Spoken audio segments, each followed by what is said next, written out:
Okay, ladies and gentlemen, so today we are going to discuss about our previous discussion. So I just want to recap a little bit here and there. Before this, we already learned about how to construct and also perform a study, a very simple study with regard to the stress level. So as you know, all of you already collect the data, all of you already have the idea how the data is being collected using the Google form. And then we also discuss a little bit about the compute procedure, and then we also discuss about the recode procedure. If you forgot about it, then please refer back to the video that already being prepared for you. Ada dekat dalam saya punya kajian data online lah. Tapi I do believe that that video is not being published yet. Dia masih lagi dalam unlisted lah. Tapi tuan-tuan dan puan able to access that one. No problem about that. So kita dah belajar tentang statistics. Okay, before this also we learn about the scale of measurement. And then we also learn about a little bit about descriptive statistics. We also learn about the normality. Last kita tangguh dekat normality sebenarnya untuk makluman tuan-tuan dan puan. And then we also learn about reliability. And then we learn also about the example. Kita ada example yang kita bagi mengenai cross-sectional study and demographic factors with regard to the influence of the stress level among healthcare professional in Klang Valley. So ini kita pakai dummy data gitu kan. Anda konon-konon jawab. Okay, kemudian kita ada objective to study the stress level and their factor related among the healthcare professional. So kita akan ada dua environmental factor. Pertama demographic, yang kedua adalah environment. Okay, and then kita akan ada hypothesis ataupun specific objective as follows, iaitu kita akan ada comparison the stress level between the IV1 and IV2. IV1 ni apa? Demographic. IV2 is apa? Environmental factor. And then we are going to see there is a relationship or not between these two level. Maksudnya ada tak hubung kait antara stress dengan IV1 dengan IV2. Okey, saya recap balik semula. Ada ingat lagi ke tidak kajiannya? Kalau tak ingat, tak apa. Kita boleh tengok balik dia punya soalan selidik. So ini adalah contoh soalan selidik kita. So if you go back to the folder that we already discussed before, you can see inside the I, inside the Freemason I over here, we got numbers of question lah. So question yang ada ni akan ada dua komponen ataupun dua section. The first one is consent, of course. And then the another one will be our demographic factor. And after you key in the demographic factor as indicated here, this is only an example. Saya tak akan submit lah. Okay, let's say I going to go for the next chapter. So this is about the environment factors. So ini adalah environment factor yang kita nak buat rating lah. Yang ini adalah contoh data apa? Skala ke, ordinal ke, nominal? Ini contoh data apa ya tuan-tuan dan puan? Ini adalah contoh data nominal atau ordinal? Di dua je. Jawapan dia adalah ordinal. Sebab apa dia ordinal? Dia sama macam nominal, cuma beza dia ada order. Dia ada keadaan menaik. Macam ni lah. Daripada very poor sehingga very bad. So kita ada air quality, lighting, air flow, air temperature and noise level as an example of the environmental factors. And then we are going to see the stress level. This is our DV. Apa dia? DV, dependent variable. So habis dekat situ. So tuan-tuan dan puan juga telah lihat akan ada environmental and demo with stress level. So this is your output ataupun your data being gathered from the kita punya questionnaire tadi. So daripada data dan questionnaire ini, maka kita telah buat record dan kita telah memasukkan ianya ke dalam kita punya adct.sav. Adct.sav ni is our apa dia? Ini apa? Inilah kita punya file SPSS. That is very correct. So lepas itu tuan-tuan dan puan juga akan perasan dekat bawah ni ada satu komponen yang dipanggil sebagai syntax ke syaitan? Syntax. Bukan syaitan, syntax. Syntax ini digunakan untuk membuat simplification process. Therefore, I'm going to continue the use of syntax today also to help you to understand what is the very best practices with regard to the data analysis. So even though anda hanya collect 30 sampel, tapi di akhir kuliah ini, anda tambahkan lagi sampel pun anda still boleh re-analyze back the data. Automatically it will generate the output for you. Itu adalah dia punya konsep. Okey, kita ada yang slide seterusnya. Kita belajar juga tentang hipotesis. Hipotesis ada berapa step? Ini ulang kaji ni. Hipotesis ada berapa step? Rukun solat ada berapa? Tak ingat juga Rukun iman ada berapa? Nah, rukun Islam ada 5. Rukun solat tak ingat. Okey. Kalau Rukona step dalam hipotesis ada berapa? Pun tak ingat juga Dua. Hipotesis yang pertama adalah step dia adalah hipotesis null. Step yang kedua hipotesis alternatif. Step yang ketiga dijawab sendiri oleh saya lah. Jawapan dia hipotesis step ada berapa? Ada 5. Ada 5 step hipotesis testing. Okey, dalam 5 step hipotesis testing tu yang pertama dinamakan apa? Yang pertama dinamakan state your null and alternative hypothesis. Yang kedua adalah kita menamakan kita punya apa? Kita menamakan kita punya alpha. Yang ketiga adalah kita akan buat kita punya analisis. Yang keempat kita akan pergi kepada kita punya apa? Oh, ni semua tak cerita lagi kot. Tu nampak anda macam error je kan? Okay. So never mind, yang itu kita akan ceritakan hari ni lah ya. Boleh?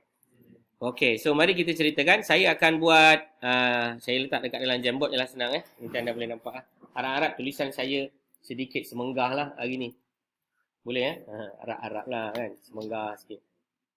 Sekejap Gentlemen, so please bear with me because we are going to discuss about the important topics name as follows, iaitu kita nak belajar tentang hypothesis hypothesis testing. Okay, ready? So, hypothesis testing ni terbagi kepada 5 step. 5 step. So, step yang pertama, so the first step will be we are going to state our null and also hypothesis alternative. What is the null? This is already being discussed before. It is assumption of origin. Assumption of origin. Maksudnya andaian asal lah. Contohnya sekejap lagi kita akan buat one sample t-test.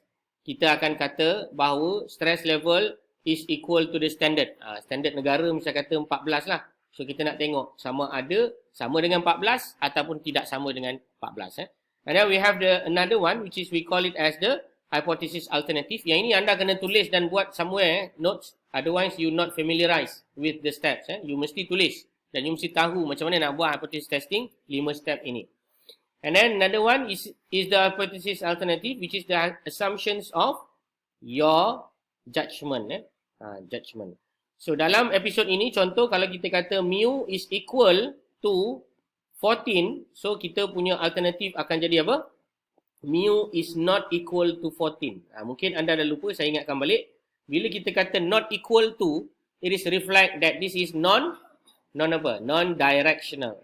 Non-directional. Dan kalau kita kata mu is more than 14 or mu is less than 14. Mu ni adalah dipanggil sebagai mean. Apa dia? Mean. Apa maksud mean? Purata. Apa maksud purata? Sigma X divide by N. Apa maksud sigma X divide by N? Anda tambahkan semua cerapan yang pertama, yang kedua, yang ketiga, sampailah cerapan yang berikutnya dibahagikan dengan bilangan cerapan. Ini cara mengira mean. Okay, so far so good? Boleh follow? Boleh follow Okay, kalau kita ingat balik, sebelum ni saya juga ada bentangkan tentang satu gambar rajah ataupun satu gambaran mengenai analisa statistik, hypothesis. Hypothesis yang tuan-tuan dan puan-puan akan pelajari ini hanya melibatkan 2 sahaja komponen utama. Pertama adalah hypothesis for differences dan yang kedua adalah hypothesis for correlation. Correlation ataupun hubungan lah, ataupun nama lain dia adalah association. Depends on the test that we want to use. Okay, inilah yang anda akan belajar dalam kurikulum tuan-tuan dan puan-puan. Kemudian kita ada K is equal to 1. K ni adalah reflect kepada groups, the number of group. And then is being divided into 2. Kita mulakan dengan yang pertama dulu, dipanggil sebagai differences. Untuk ujian mencari perbezaan, maka ianya melibatkan 2 perkara ini. Pertama, jika data anda normal, maka anda akan buat satu ujian. If your data is normally tabulated, then you are going to perform what we call it as the parametric analysis. Jika data tuan-tuan dan puan-puan adalah tak normal, maka you are going to perform the alternative format, which is we call it as the non-parametric. Okay, that is very correct. And then we have the K over here. So the K tuan-tuan dan puan-puan ini akan mewakili what is the number of the group that you are going to talk about. Contohnya K is equal to 1. K is equal to 1 ni contoh kita ada 30 responden. Kita nak tengok semua responden ini and compare against a number. number. Number ini juga dinamakan dengan nama lain sebagai stand apa? Standard lah. Contoh macam saya nak tengok semua R&R punya student di seluruh Malaysia, apakah stress level mereka, dan saya ingin cari perbezaan dengan standard yang ditetapkan oleh persatuan misal kata, yang ditetapkan oleh negara misal kata. So ini dipanggil sebagai contoh one sample t-test. Dalam example kita buat kejap lagi, kita nak tengok dia sama dengan 14 ataupun dia kurang daripada 14. Jelas Ada berapa kumpulan? Ada satu. Contoh lain yang lebih mudah. Awak ni semua adalah student ADCT for example. I want to compare all of you with one standard of marks. Contohnya saya nak buat satu perbandingan anda punya markah statistik dengan markah statistik yang ditetapkan oleh negara, saya kata. So ada berapa kumpulan? Ada satu kumpulan je lah. Kumpulan awak je. Betul tak? Nak dibandingkan dengan apa? Nak dibandingkan dengan satu number. Nak dibandingkan dengan satu nilai. Itulah yang dipanggil sebagai one sample t-test. One sample t-test ni hanya akan berlaku jika data tuan-tuan dan puan-puan adalah bertaburan normal. Jika data tuan-tuan dan puan normal saja tuan-tuan dan puan akan boleh buat Kalau tak normal, kita akan pakai KS test KS test also known as Kolmogorov-Smirnov test. Dengan kata lain, ini adalah sama seperti ujian normality. Okay, ujian normality kan kita tak ada apa-apa perbandingan, betul tak? Kita just run, analyze, descriptive, explore. Okay, and then another one, kita ada K is equal to 2. K is equal to 2 adalah sebagai contoh jika tuan-tuan dan puan ingin membuat perbandingan antara dua kumpulan. Contoh, saya tulis terus kat sini, gender. You are going to compare, same thing, contoh saya nak compare stress di kalangan lelaki dan perempuan. Lelaki dengan perempuan berapa grup? Dua grup saja. And if your data is normal, you are going to perform one another analysis being called as the independent sample apa? Yes, that's very correct. Independent sample t-test. Ini adalah apabila data tuan-tuan dan puan-puan adalah bertaburan normal. Jika data tidak normal, maka kita akan pakai alternatif yang kita namakan sebagai Mann-Whitney. Mann-Whitney test. Mann-Whitney test adalah jika data tuan-tuan dan puan-puan adalah tidak normal. Baik, kita ada lagi satu perkara di mana apabila kumpulan itu lebih daripada 2. Contoh kumpulan yang lebih daripada 2 ni, apa dia kumpulan dia? Race. Pernah dengar race? Race boleh nampak Race tu adalah kita panggil juga sebagai bangsa. Dan kita nak bandingkan antara stress level mereka. We want to compare the Malay, Chinese and Indian with regard to the stress level. How many groups that they have? More than 2. And the data is normally distributed. Therefore, we are going to perform analysis of variance. Analysis of variance also known as ANOVA. Ini hanya terpakai jika data tuan-tuan dan puan adalah bertaburan normal. If your data is not normal, then you are going to use the alternative. We call it as the Kruskal-Wallis. Okay, so far so good. Can follow, cannot follow, unfollow, unfriend. Tu dah block dah saya. Boleh lagi Okay, and then we have another one which is the T1 and then T2. This is primarily example of the use of the analysis with regard to the pre and post. Contoh kita ada pre and post. Nanti di akhir kuliah ini saya akan bagi anda satu ujian. Kalau sempat nanti tolong jawab Kalau saya terlupa tolong ingatkan. So example saya akan uji tuan-tuan dan puan-puan punya stress level sebelum dan saya akan uji the stress level tuan-tuan dan puan-puan selepas. Tuan-tuan dan puan-puan adalah still orang yang sama, betul? But the difference is the time. I measure you the beginning part of the day and then I'm going to measure you again with the same thing but at the different time lah, which is in the last session or in the end session of my class. And then if your data is normal, we are going to use this particular example. PET sample t-test. Ini adalah kita punya ujian. PET sample t-test. PET sample t-test also known as a dependent sample t-test. Ini nama-nama dia lah. Kejap lagi kita akan tengok nama-nama ni. Kalau data itu normal. Kalau data ini tidak normal, maka tuan-tuan dan puan-puan akan menggunakan alternative analysis. Nama dia apa? Will Smith ke Wilcoxon? Wilcoxon rank sum test. Ini adalah nama-nama ujian yang kita akan pelajari hari ini. Namun begitu, tuan-tuan dan puan-puan kena faham syarat-syarat. Apa dia? They have numbers of requirement that you need to follow if you want to use all these tests. Otherwise, it can't be done. The first one sample t-test. Anda punya data mestilah normal. Kalau independent sample t-test, dia ada dua syarat. Pertama, data mestilah normal. Kedua, data tuan-tuan dan puan-puan mesti ada dua group that is independent. Apa maksud dua group that is independent? Dua kumpulan itu mestilah tidak bersandar. Contoh, you lelaki, you perempuan. You lelaki, you memang lelaki lah. You tak boleh tukar-tukar, you ada dua jantina, tak boleh. Dia mesti independent to each other.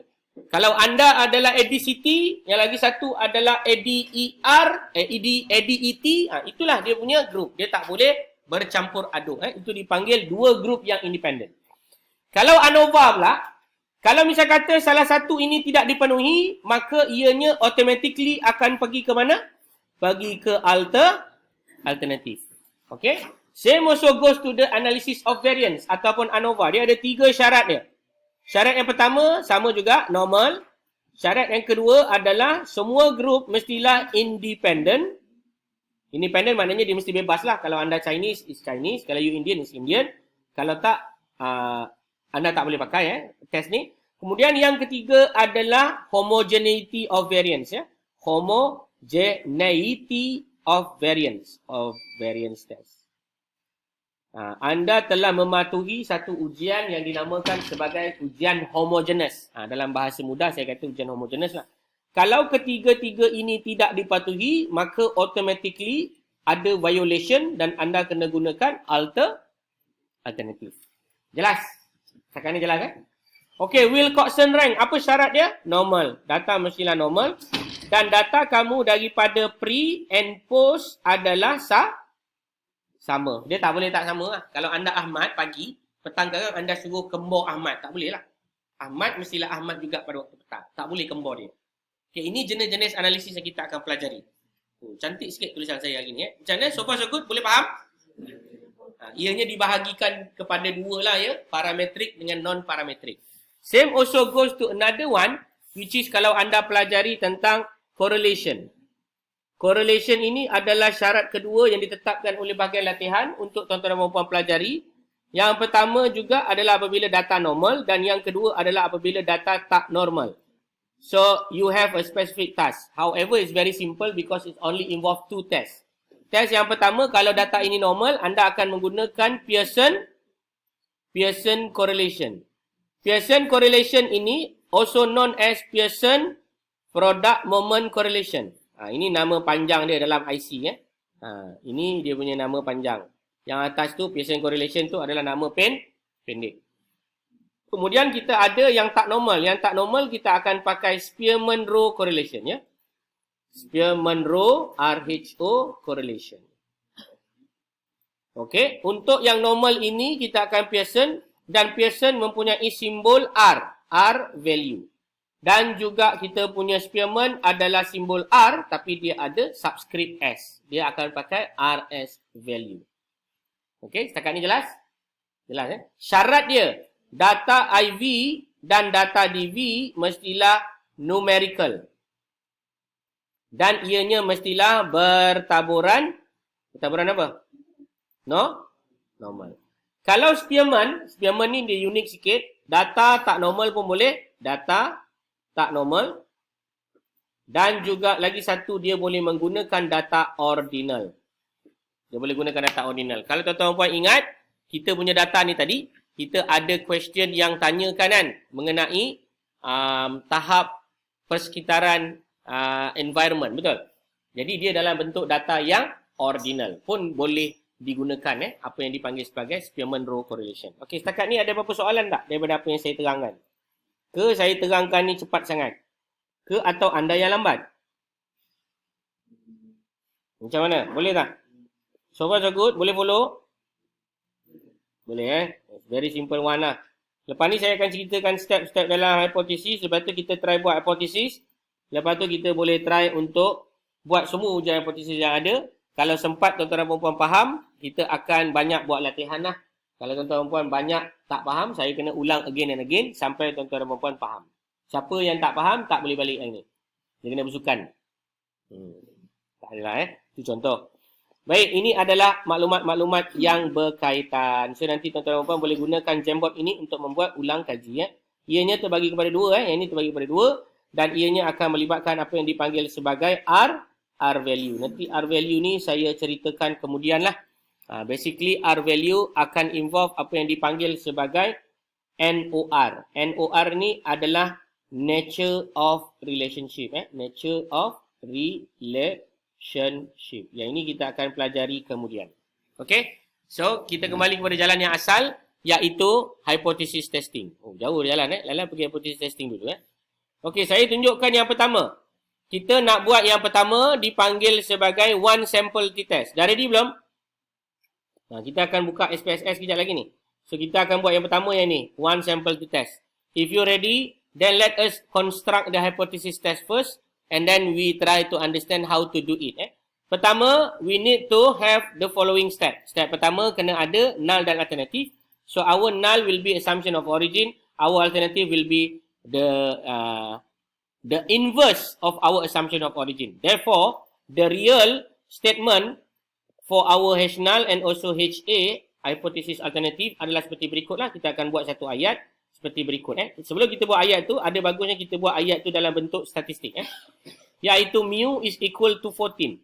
Maknanya, mean stress untuk kumpulan yang kita collect data ni tadi, semuanya, lebih kurang berapa orang tadi? 30 orang kan?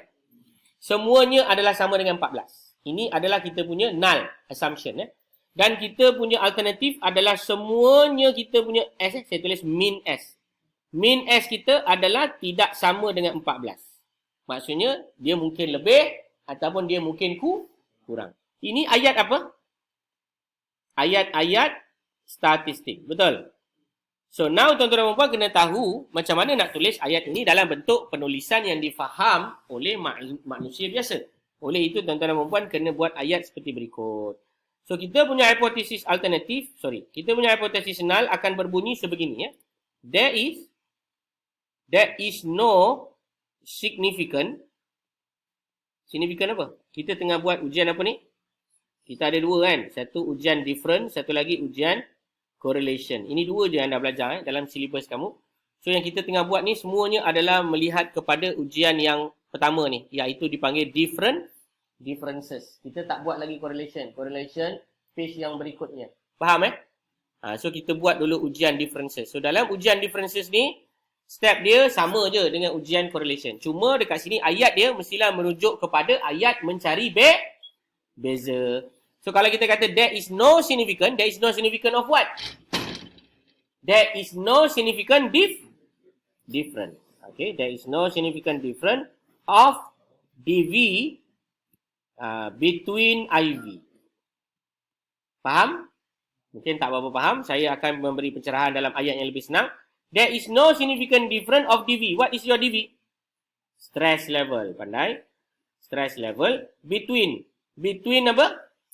Between IV. Bukan IV lah. Bukan IV. IV kita adalah STD. Iaitu standard. Maknanya tidak ada perbezaan antara stress level dengan standard. Standard kita berapa tadi? 14. Okay, setakat ni jelas? Itu adalah cara membuat hipotesis null. What about hypothesis alternative, tuan-tuan dan puan-puan?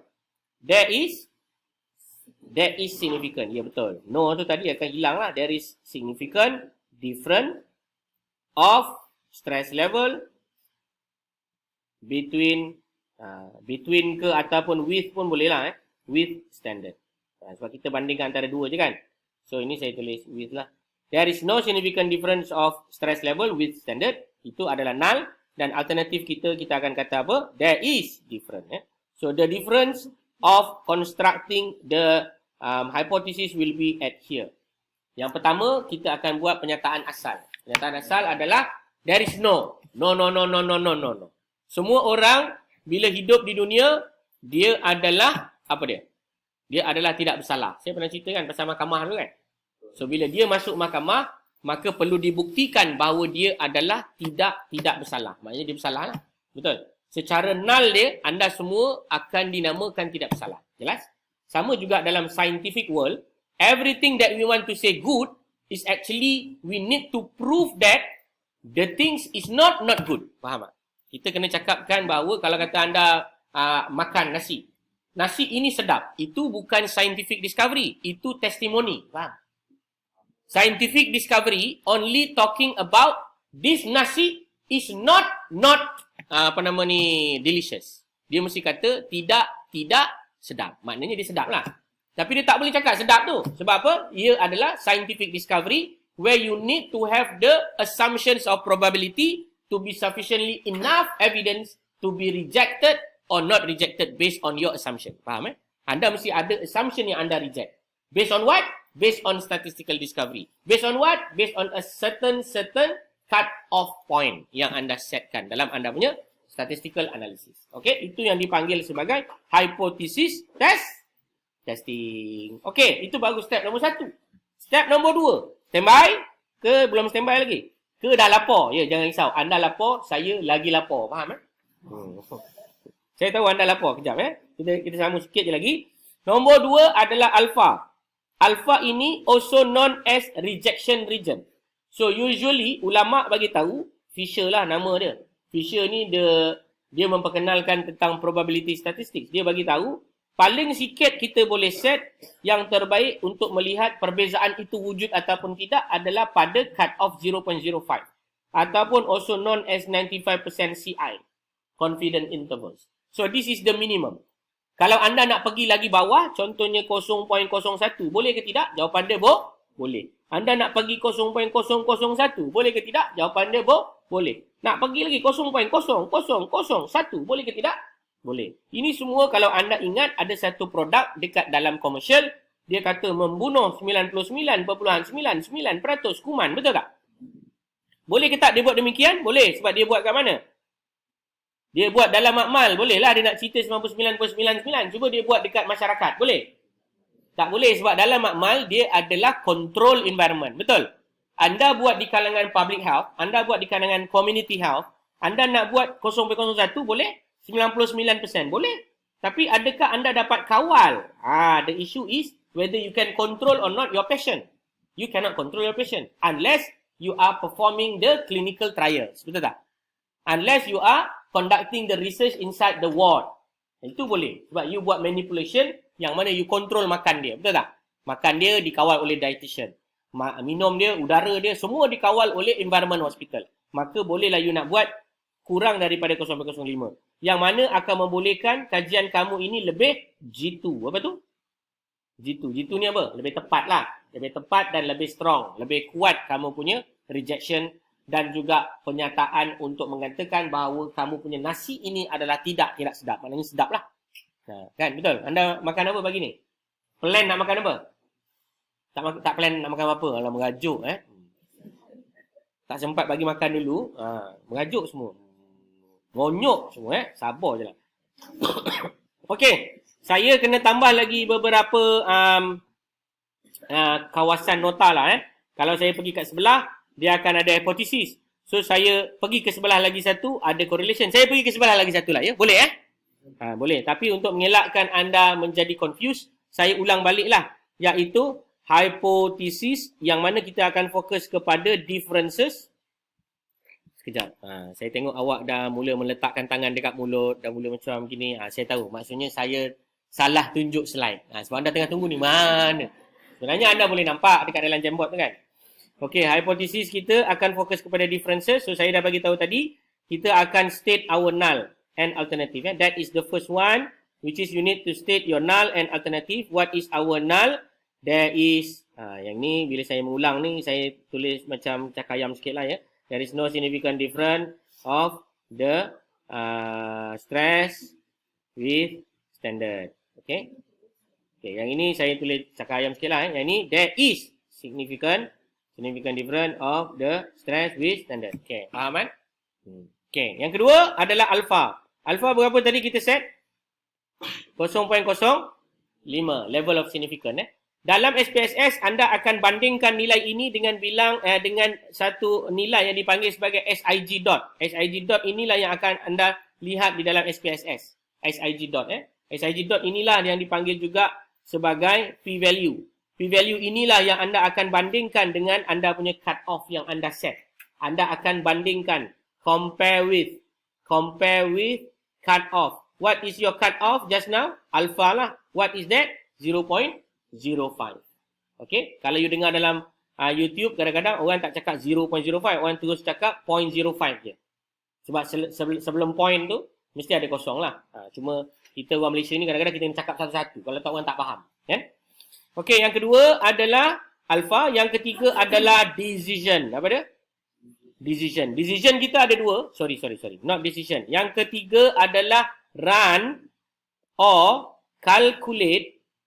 And then another one is report. Anda kena buat perkara ini. Iaitu run dan report. Untuk anda lah. Anda akan run dan report. Untuk student-student saya kadang-kadang ada benda yang diorang kena calculate. Okey, untuk makluman tuan-tuan dan puan-puan, apa yang kita perlu report? Kita perlu report dua perkara utama. Pertama adalah dipanggil sebagai stat value. Stat value ni ada varies lah. Ada yang dipanggil sebagai T value. Sorry, bukan T value. T stat. Ada yang dipanggil sebagai F stat. Ini semua value-value. Siapa yang bagi value-value ni? SPSS. Kemudian kita akan ada lagi satu value yang anda kena laporkan adalah P value lah. So P value ini juga anda nak kenali dengan perkataan SIG dot. Dalam SPSS dia akan tulis apa dia? SIG dot. Ini jangan lupa. Tuan-tuan nanti cari tak jumpa nanti. Tapi dia dinamakan juga sebagai SIG dot. Baik. Kemudian kita ada step yang keempat. Step keempat ni quite crucial. This is called decision. Decision ada dua je. Apabila nilai P yang anda dapat daripada SPSS ini kurang daripada alpha, maka anda kena buat arahan ataupun decision to reject. Reject apa? Reject null. Maknanya jika anda dapati bahawa nilai alpha kamu 0.05 kan? Kamu punya nilai dalam SPSS. Contoh 0.013. Kurang ke lebih daripada 0.05? Kurang. Anda punya nilai alpha adalah 0.05. Anda dapat daripada SPSS adalah 0.013. So oleh demikian dia kurang daripada. Betul tak? Therefore, you need to justify it as reject null. Apa yang you akan reject? Null. Null ni anda akan reject. Apa jadi jika null ni di reject? Null ni reject. Null ni reject. Reject maknanya buang. Kalau buang null ni apa jadi? Yes. That means the null is gone. So when the null is gone, what is left behind? The alternative. Therefore, you make a conclusion based in what is left behind, which is your alternative lah. Because you successfully reject your null. Itu dia punya idea. Faham ya? Okay, itu dia punya konsep. So, what happen if your P value is more than alpha? Maka you akan buat keputusan apa? You are going to make a decision to bukan accept. Fail to reject. Apa dia? Fail to reject. Kan saya kata accept is only for nikah. Faham? Tak faham Accept ni, aku terima ni adalah only for marriage. I accept you to be my wife. Macam tu. Accept. Faham itu sebenarnya joke lah. Nak cerita yang tuan-tuan. Kita dalam scientific discovery, kita tak pernah cerita accept ni.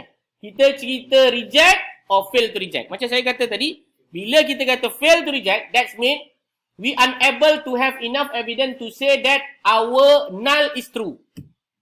Or our null is not true. We do not have that evidence. So in this case, for example, if you got something to do with 0.175 as your P value.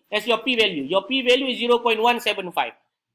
This value is more than or less than our alpha. More than. So if more than, then we fail to reject the null. What is meant by fail to reject? We want to reject, cannot reject. We want to reject, cannot reject. We want to reject, cannot reject. So when we cannot reject the null, what happen? The null will be remain out there, and therefore that is what we are going to conclude. Faham kan? Bila dia tak boleh dibuang, maka dia akan tertinggal di situ dan itulah conclusion kita. So jangan cakap pasal accept. Mungkin adalah pensyarah yang ajar pasal accept ni. Tapi yang ulama saya belajar dulu, saya ngaji kitab dulu, memang tidak ada perkataan accept. Yang ada accept ni only nikah. Ini betul tak percaya? anda kahwin lah ya. Siapa yang tak kahwin lagi? Tak kahwin lagi, kahwin. Nanti anda dengar perkataan accept. Jangan pula masa kahwin cakap reject dengan fail to reject. I fail to reject you. Maksudnya, I terima you. Tak boleh lah. Kan kena cakap betul. Aku terima. Senang So, conclusion. So, we have two conclusion also. We have two conclusion also. The first conclusion will be, if you reject. Jika tuan-tuan dan puan-puan reject, you punya null, apa yang akan terjadi? You are going to make a conclusion like this. Bila you dah hilangkan you punya null, your null is gone. Imagine that your null is gone. Imagine that, your null is gone. Imagine lah, imagine. Null is gone. So what happened is the null is gone and we are only having the alternative. And therefore we are going to make a conclusion like this lah. There is significant apa? Significant difference. Betul tak? Ada perbezaan yang signifikan. Sebab itu je yang tinggal selepas null tu dah di reject. Okay, what about the vice versa of it? Which is, apakah yang akan terjadi jika kita fail to reject?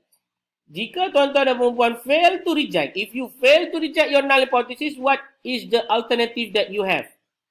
The first one, you cannot reject. You want to reject, cannot. You want to reject, cannot. You want to reject, cannot. It's remain there because you do not have enough evidence to reject the null. And therefore, your conclusion will be, there is no significant difference. Okay, nanti anda teruskanlah ayat tu. There is no significant difference between IV and DV. There is no significant difference of stress score between gender. There is no significant difference of stress score between standard. There is no significant difference stress score between race. Itu semua saya letak dot lah. Faham ke tak faham Faham Ada setengah student saya tak boleh. Saya tekan dot, saya cerita macam tadi pun dia tak faham. Tapi saya rasa kebanyakan tuan-tuan dan puan yang ADCT ni akan lebih mantap lah kefahamannya. Baik, mari kita buat sekarang. Boleh? So, buka anda punya SPSS. Dah buka dah? Dah uninstall. Dahsyat betul Berapa minggu kita tak jumpa, anda uninstall terus Ada ke yang dah uninstall? Ada. Okay. Kalau ada, nama file dia adalah adct.sav. Adct.sav ini consist of if I'm not mistaken, is something to do with 30 kan? Ada 30 sampel, betul tak? We have 30 respondent. Ini 30 respondent yang kita ada. Betul tak? Kita ada respondent 1 sampailah respondent 22. Kita punya data ni tak banyak sangat lah. Sebab tuan-tuan dan perempuan hari tu tak key in banyak kali. So tak apa. Ini yang kita ada.